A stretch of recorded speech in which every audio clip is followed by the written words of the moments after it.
Good afternoon. My name is Deontay Shaw, and this video is an introduction video where I'll be sharing details about myself, some facts about my life, and my real estate journey. First and foremost, I would like to start off is if you know me, then you know that I'm from Baltimore, Maryland.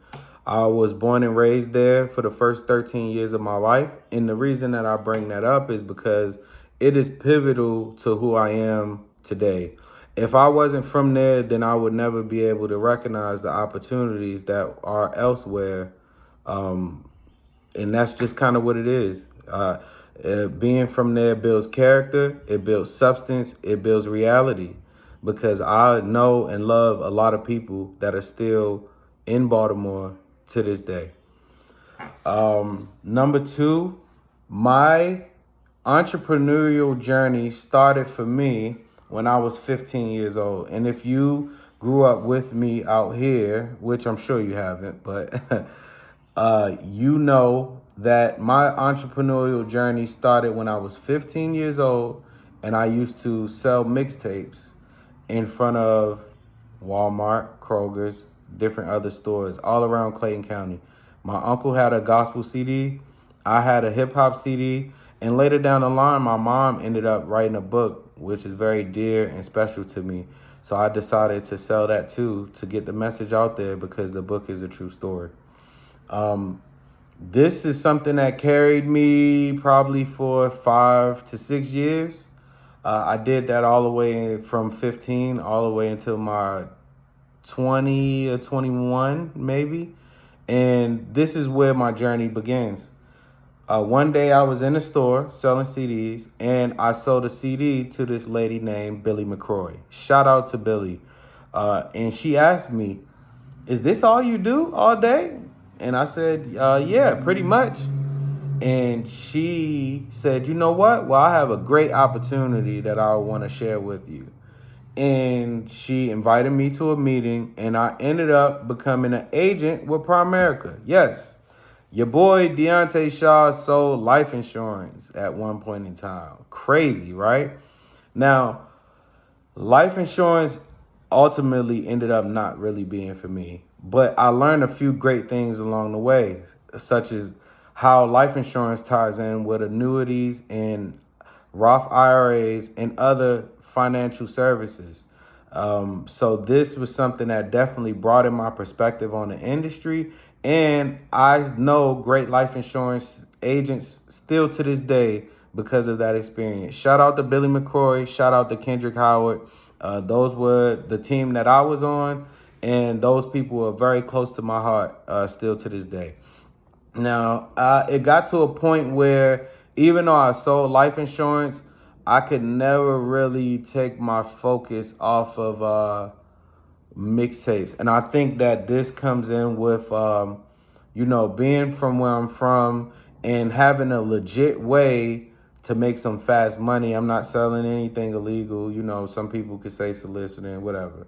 But it wasn't anything that was harmful to anyone or nothing like that. So uh, having that legit way of income and then knowing that I have the talent to be able to generate the kind of money where literally I probably could go to Walmart right now and still sell a mixtape. And if you know me, then you know this is most likely true.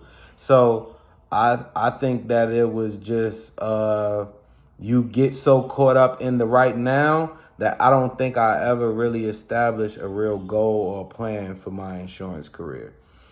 And it's very difficult to sell death on top of that. So I was saying, I need to do something. I need something that's going to take me to the next level. Next level need something a little bit more. So I started working at Heritage Volkswagen of Union City. Now, these guys are also pivotal to me in my upbringing as a young adult and a young man. This is where I met some of the most realest men that I've ever met in my life. I'm talking about accountable, real with themselves, constantly striving for better, looking out for brothers for real. These guys, it's too many to name, but you know who you are, and you will always hold a special place in my heart All of them guys. You know what I mean? And I can start shouting out this and that, but that'll probably take me a whole nother minute. So I worked at the car dealership, and this is where I had an epiphany. Now, coincidentally, like the first time, this reoccurred again where the person who I sold a car to, lady named Kathy Sims, shout out Miss Kathy, convinced me to become a real estate agent. I sold her a car. She said, you know what? You got great service. You know, you got the character for it. Have you ever thought about trying real estate? And I said, you know what?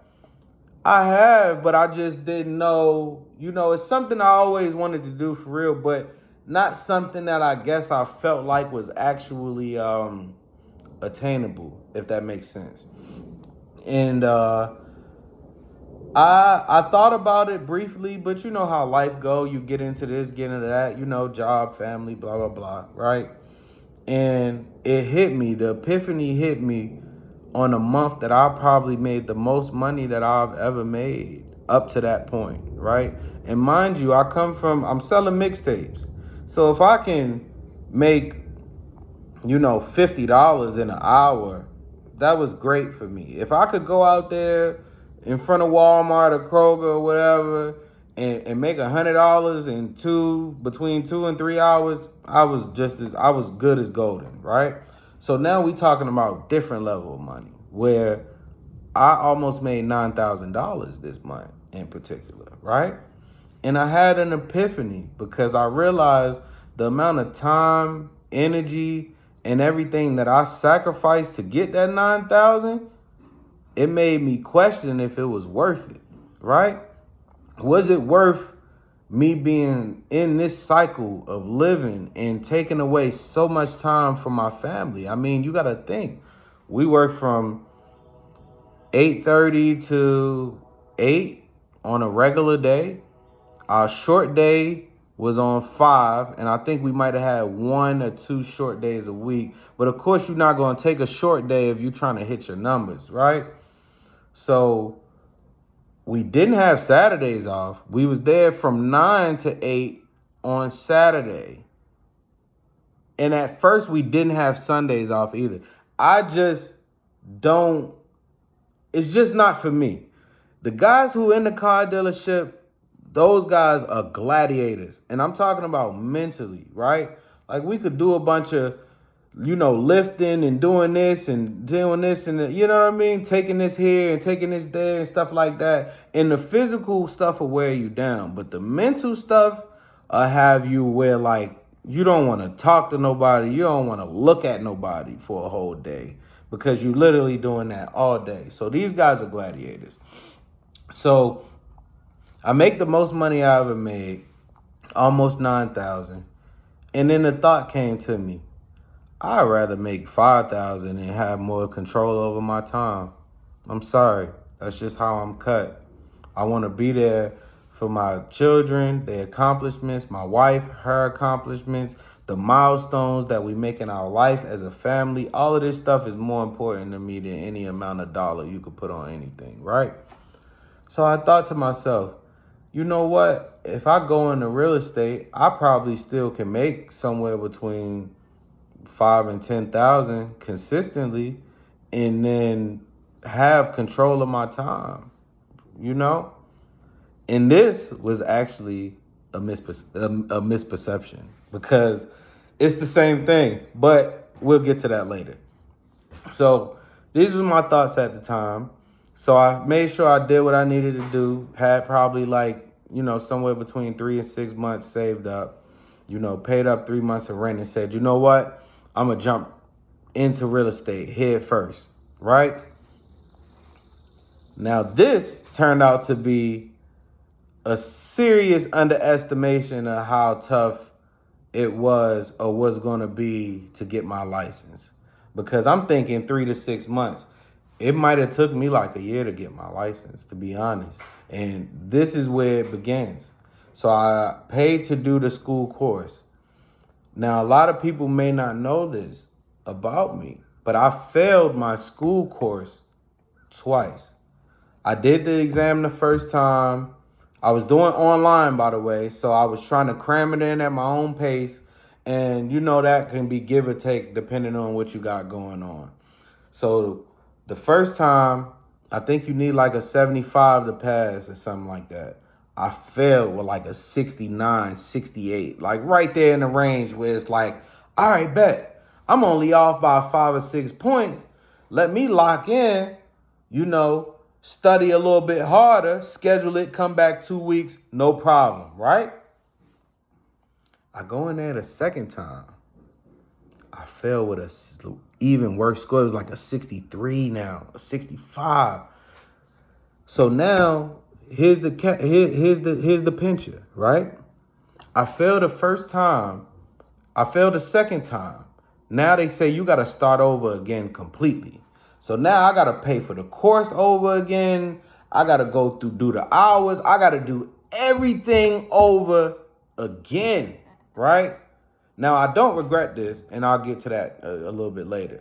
But I do everything over again. Now, this would help me. The broker that I went to the first time gave me a discount code. So she said, I know what you're going through, this, that, and the third. She gave me a discount code, and it knocked off a reasonable amount to where it was reasonable for me to do it again. Excuse me. So I had some help along the way. So now I finally passed it. Now I get to the point where I can take my exam, right? Now, mind you, I don't have any job or anything. I dived in head first, thought all the money I had was going to take me until, what I needed. Nah. So I take the test. I failed that test 4 times. Mind you, I got to pay $115 or $120 in that range, something like that, every time I take this test. So I'm not going to give up now. I done made it too far to turn back, but I'm talking about gut punch after gut punch, literally. Driving to Macon. I ain't even mention that part, right? That's like an hour and a half. Finally passed the test on the 5th try. Thank the Lord, right? I done shed a tear in the car, talking to myself about how my life gonna change and it's gonna be legendary and this, that, and the third. I mean, the whole 9, bro, wigged out, bro. Couldn't believe it. Finally passed it. And you know what's crazy? They show you your score every time you fail, and then you pass and be wondering, like, dang, what'd I get? You know what I mean? Like, I done seen it every other time, Finally passed it, don't matter, right? So now, this is the funny part. I got into real estate to be an investor, not to be a real estate agent. That wasn't even the closest thing on my mind. I like investments and stuff like that. So I get into being an investor. I failed my test 4 times, finally passed, just to find out that you don't need a real estate license to be an investor. And we will touch on these topics some point over this next 30-day challenge.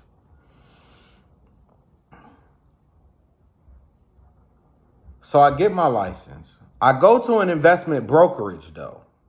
I'm not going to say it by name because it wasn't a good experience for me in particular. For somebody else, I can't speak for that.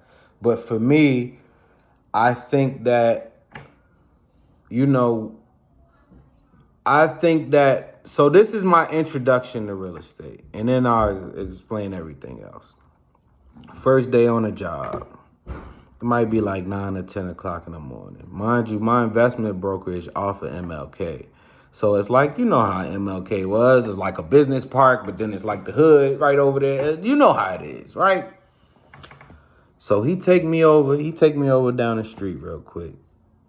He park at the thing. Now, mind you, I'm in an investment brokerage. So the operation is different from traditional. So we do things like bandit signs and this and that, to attract more investors to our deals and stuff like that, right? Now, in hindsight, I know that you're never supposed to put no bandit sign out in the middle of the day. I don't know. Some people do it, nah, right? So mind you, it's first thing in the morning. He like, yeah, go over there across the street. You know what I'm saying? Go over there across the street and then put them signs out. You know what I mean? So I go. I'm like, okay, cool. First day, it can't be too hard. So I go out there and put the signs out. Mind you, we in the hood. Two unk dudes standing right across the street, standing outside the store. Hey man, hey man. I don't know what they saying because I'm trying to ignore them because I know if they get too close to me, then I know what I'm gonna do. You know where I'm from. I don't. If I get uncomfortable, you know what time it is. So I'm ignoring them. I'm a professional now. I don't need nothing like this in my life. Let me ignore that, right? Boom. So they hollering though. They hollering the whole time. Boy, I'm down there. I'm putting the sign down. Boy, let me hurry up, get up out of here. Boy, I don't know what they gonna try to do to me, right? So I get in the car. Yo, wig out on me. Man, didn't I tell you put the sign like this, do this like that? You hold it's facing the wrong way and bro. Did you not just see them two dudes that was hollering at me the whole time like they want to do something to me? Bro, he said, oh yeah, I seen that. What? Now I feel like yo must think he a pimp or something. Nah, boy, I ain't. After that moment, this is my introduction to real estate, people. I had no respect for him to follow any kind of chain of command from that point. I'm sorry. I just don't believe in, somebody sending you into you know what I mean? He sent me into a hostile environment willingly and then tried to act like it was just weird, right? And, if somebody gonna tell you to do something that they not willing to do with you or something that they ain't done themselves, then you probably shouldn't do it or take their advice. You know what I mean? And that's just how I feel. And so, boom, that happened. So I only lasted maybe like a month and a half at my first brokerage that I ever worked for. Maybe even less than that, bro. It was just after that happened, I wasn't falling in line with the chain of command. So that's on me. Boom. Now I end up going to one of the best brokerages that I ever been to or been a part of. Keller Williams. Big shout out to Keller Williams Stockbridge, man. They was a great help. They supported me in my journey from the time that I got there and let them know, hey, look, I don't really care about all of this traditional buying and listing and all that. I just want to be an investor. So that's what I'm here to learn. And the managing broker at the time said, hey, well, you know what? It would benefit you if you stay here to educate yourself so you can understand the market in full. So you can basically know how to structure a deal top to bottom, know what ARVs and values look like in the neighborhood, all this and that. And it all made sense. So I said, okay, cool, let's do it. So now I stay here for probably almost 2 years. I didn't really do a lot of transactions at Keller Williams. I was more of a student of the game, which in real estate, you have to always be a student of the game. So I'm glad that I went through this experience. It really taught me patience and a lot of things that hit me later on in life, as I got like closer to my 30s and stuff like that. So I went there. I was there for about 2 years. And then I said, you know what? I understand what I need to understand now. Let me go back into it. So I went back to a different investment brokerage. And these guys, I love these guys. I mean, these are with I've met some of my good friends still to this day. Some of the guys that we, not just the business chemistry, we got actual real life. These are my guys. Like I would hang out with them outside of business, right? And we had a great culture there, and it was more up my alley because it was more of a, since it's investment, it's more revolved around the numbers, so it's more car dealership style, and I liked it that at first. But I think that it got to a point with them that it's certain things that I just know what I can and can't do. So it just got to a point where it was something that I literally felt like I could not do just on a daily basis. So, but other than that, I love them guys, but I think that it changed me when I got to the point where, you get your W-4 1099 back at the end of the year. And I looked at the amount that I made, and then I took my percentage that I was getting paid and then like put it all back together and seeing bro, like, you know what I mean? I got jukes basically, as they would say, you know what I mean, in New York or something. Like, it was like that, bro. Like, I made y'all this much and I only got this much. So once I looked at it, I said, man, you know what? This go against my whole philosophy. You feel me? If I could do X amount of deals, let's say I did, 20 deals to 30 deals in 1 year and got paid this. If I do 20 or 30 deals on my own, bro, I'm going to be a millionaire. You tripping. You feel me? So I said, you know what? Let me just go into this venture, let me see what I can do, right? So now this is where an experience that happened that changed my life in real estate. I went into a situation, and I mainly would look for investment situations. I was really not on listings or helping buyers traditionally. I used to refer them out before I would actually deal with them, right? And I went into a situation as an investment and ended up meeting someone that we really connected, and I seen how, other people were trying to take advantage of her. So I genuinely wanted to help. That could have been my auntie, my grandma, you know what I mean? Like, you really want to help in that situation. Bro, when I helped this lady and helped her buy a house and she cried at the closing table, bro, I don't think I was ever the same. Told me how much I was just a blessing to her from God and helped her and, had the best agent to help me with it. Like, it was the love that I got from that was worth more than a commission check. This was the first time that this ever happened too, by the way, where it's like, I felt so good helping this person that the love that I received and the energy that I received from her will always outweigh however much money there was. Always, right? So now it kind of changed my perspective where I said, you know what? I want to actually help people, because you realize you get into real estate and you realize a lot of people don't really care about helping people. They just care about, let's get this money, this, that, and the third. And I can't say that I wasn't that way at some point, right? You gotta, I guess it take a few years to shake off the sleaziness from the car dealership. You know what I'm saying?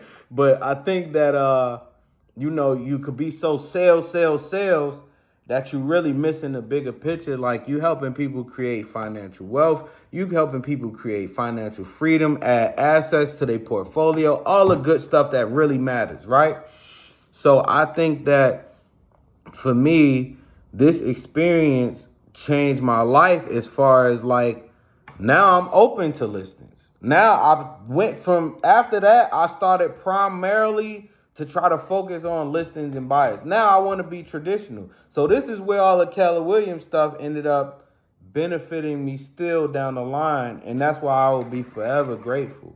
So now I have a process where we can find a property and identify what is the best strategy for said property that, in negotiations is always give and take. No one ever wins completely. We always win a little bit and lose a little bit. That's just how it works, right? So how can I streamline the process to where now I can cater the situation to help this person? And I think that I'm there now. I'm currently with EXP Realty, and I love EXP. I think they give me the freedom and flexibility with all of the tools and the support systems in place for agents to succeed. I